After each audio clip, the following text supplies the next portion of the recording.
He was shy, painfully so.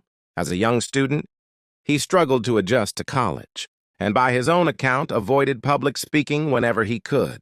There's nothing in his early life that predicts what he'd eventually do. Lead a movement that ended nearly 2 centuries of British colonial rule over one of the largest countries on earth, without ever raising an army. This is Mohandas Gandhi, the man the world would come to know as Mahatma. Great soul.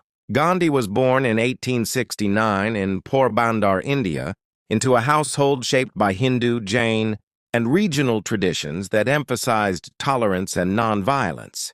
He was, by his own description, an average and reserved student, and later struggled to adjust when he enrolled in college. In 1888, he traveled to London to study law, an experience that exposed him to new philosophies and ways of living, including the writings of Tolstoy and the teachings of the Bhagavad Gita, both of which would shape his thinking for the rest of his life.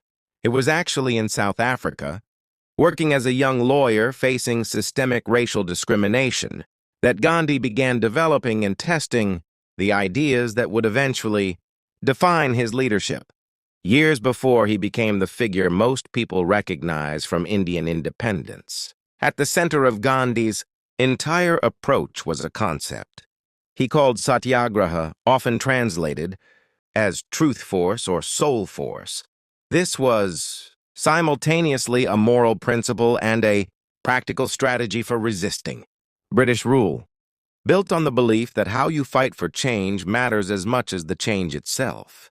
This is a critical distinction. Gandhi wasn't nonviolent purely out of passivity or an inability to fight back. He treated nonviolence as an active force for change, not a passive state, a deliberate strategic choice that he believed was actually more powerful than armed. Resistance, not a weaker substitute for it. The logic was demanding but effective. An oppressive system relies on the cooperation of the people it oppresses.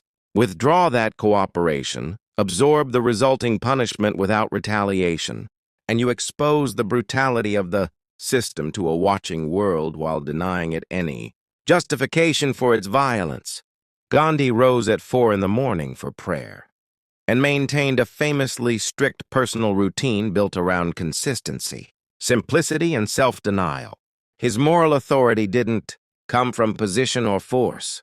It came from personal discipline so consistent and visible that people trusted. He was living by the exact principles he was asking them to adopt.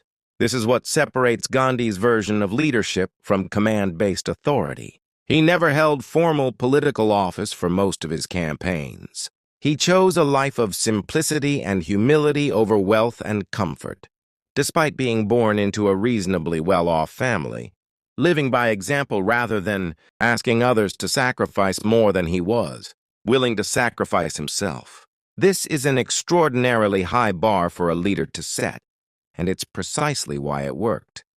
People didn't just follow his instructions, they trusted the person giving them. In 1930, Gandhi walked 241 miles on foot to the sea in direct protest of British colonial salt taxes and the law that made it illegal for Indians to produce their own salt. On paper, it was a protest about salt, a substance available freely from the ocean.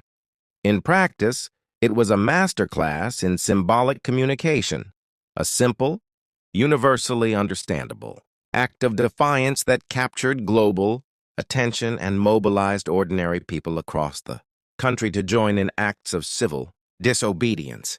Gandhi consistently relied on powerful, simple symbols and actions to communicate complex political ideas in ways that ordinary people, regardless of education or background, could immediately understand and participate in. He didn't need people to understand complicated constitutional arguments about colonial law. He needed them to understand a man walking to the sea to make his own salt in open defiance of an empire. And that image did more strategic work than 1,000 political speeches could have. So what does any of this offer someone not trying to end colonial rule? First, if you want people to trust your leadership, Your actions need to visibly match what you're asking of them. Authority built on personal consistency is slower to build than authority built on position or force, but it's far more durable and far harder for people to dismiss. Second, treat principled restraint as an active strategic choice, not a fallback when you lack other options. Choosing the harder, more disciplined response instead of the immediately gratifying one can be a source of real strength rather than weakness, especially in a conflict where the other side expects and is prepared for retaliation. Third, complex ideas often move people less than simple concrete symbols. If you're trying to build support for something, look for the equivalent of the salt march, the smallest, clearest possible action that captures the entire point without requiring an explanation. Gandhi didn't have an army, a formal government position, or, for most of his life, any obvious source of power at all. What he had was a level of personal discipline and consistency rare enough that millions of people were willing to follow him into confrontation with the most powerful empire on earth and win. If ideas like this are useful to you, subscribe. Every week on Ancient Minds, we go inside the minds of history's most powerful thinkers and leaders. See you in the next one.